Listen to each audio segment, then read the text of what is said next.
O Rosie, bakit nagkatulala ka lang dyan? Alam mo naman na wala tayong ulam ngayon. Bumili ka sa tindahan ng ulam natin. Bumili ka ng noodles kasi paborito ko yan. Ano pa yung tinatayo-tayo mo dyan? Bumili ka na. Ate, ikaw na lang yung bibili kasi baka aapihin na naman ako ng mga tao. Alam mo naman, 'di ba?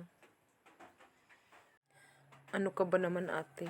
Imbis na kampihan mo ako, lalo po mo pa akong mas kawawa.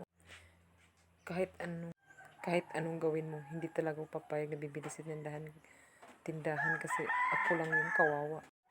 Ganon. Ganito na lang. Kung hindi ka papayag na bibili ng noodles, hindi ka kakain. Hindi mo ko papakainin? Oo, kasi ang tamad-tamad mo. Wala kang ibang ginawa kundi. Kung hindi mo ko papakainin, aalis na lang ako. Sige, umalis ka. Samahan pa kita. Kakain sa kapitbahay natin. Mabuti pa sila. Papakainin ako. Oo, wag ka nang uuwi kahit kailan.